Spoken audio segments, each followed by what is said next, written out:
Okay, let's just jump right in. When you hear the words lost empires, what do you picture? Probably giant stone ruins and people living simple, kinda primitive lives, right? Well, what if that whole picture is just wrong? Today, we're going to uncover some of the most mind blowing achievements from civilizations that have long since vanished. So let me ask you straight up, do you think the ancient world was primitive? I want you to hold that thought, because we're about to put it to the test. The evidence these lost worlds left behind tells a totally different story, a story of incredible cleverness, with solutions so advanced they honestly rival things we take for granted today. All right, first up, we're not going to start with massive monuments. Nope. We're going to start somewhere way more familiar, inside the ancient home. And believe me, you'll be surprised by some of the modern comforts we find there. Now, get this. We're talking about the Indus Valley civilization more than 4,000 years ago. A huge number of their homes had indoor bathrooms, and these weren't just pits in the ground, they were connected to these incredibly sophisticated citywide drainage systems. That is a level of public sanitation that, seriously, wouldn't be seen again in many parts of the world for thousands of years. Just incredible. And this kind of practical genius wasn't just a one-off thing. All the way on the other side of the world, you had the Maya playing games with rubber balls, centuries before Europeans even knew what rubber was. Meanwhile, in the middle of a harsh desert, the Nabateans weren't just getting by, they were thriving. How? They engineered these amazing systems of channels and tanks carved right into the rock to capture every single drop of rainwater. They literally turned a barren wasteland into a vibrant center of trade.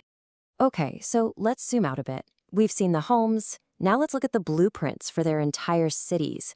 This is where the sheer scale of their planning and vision becomes absolutely staggering. Let's go back to the Indus Valley for a second, to a city called Mohenjo-Daro. Its streets were laid out in a perfect grid. The bricks they used to build the city were so uniform, it's just wild. It all points to a super organized society, right? But here's the kicker, the big mystery. Archaeologists haven't found any palaces, no royal tombs, nothing. So how on earth did they achieve this incredible level of organization without any obvious kings or queens running the show? And speaking of scale, let's fast forward a few thousand years to the Khmer Empire. At its absolute peak, their capital, Angkor, wasn't just a big city. It was the largest urban sprawl on the entire planet. I mean, it dwarfed places like ancient Rome. The size itself is mind-boggling, but the real story is how they supported all those people. And this is where their genius just blows you away. They engineered a colossal water management system, building these massive reservoirs, we called them berets, that were so enormous you can still see them from space today. Think about that. This system wasn't just for drinking water. It was the engine that powered their entire civilization, allowing this megacity to thrive in the middle of the jungle. So they were master planners, for sure. But what happened when they faced challenges that just seem, well, impossible, even by our standards today? For decades, people have scratched their heads over how the people of Easter Island moved those giant Moai statues. Well, the leading theory is as simple as it is brilliant. They didn't drag them, they walked them. By tying ropes to the top and rocking them side to side, a relatively small team could slowly but surely shuffle these multi-ton giants all across the island. It's just genius. But if you're looking for a feat that is truly, deeply baffling, you have to look at the Olmecs in ancient Mexico. They carved these colossal stone heads, each one with unique, incredibly detailed features. And here's the part that still just stumps everybody. They did all of this without metal tools. And, get this, they didn't have the wheel. And these aren't small sculptures, okay? We're talking about single pieces of solid volcanic rock weighing over 20 tons.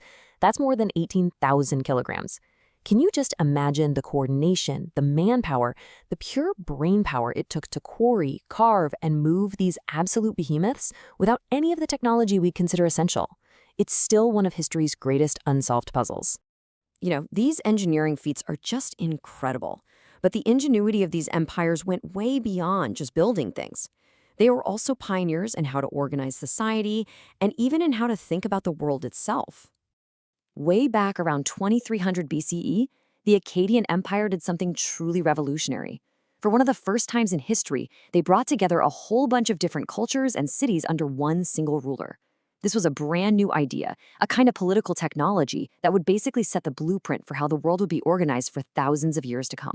But not every ancient society was focused on conquest and power, and that's what's so fascinating. Contrast the Akkadians with the Minoans on the island of Crete. While their neighbors were carving images of kings and battles, Minoan art was completely different. It was vibrant, full of life. They painted leaping dolphins, athletes in motion, beautiful scenes from nature. It was an art that just celebrated life.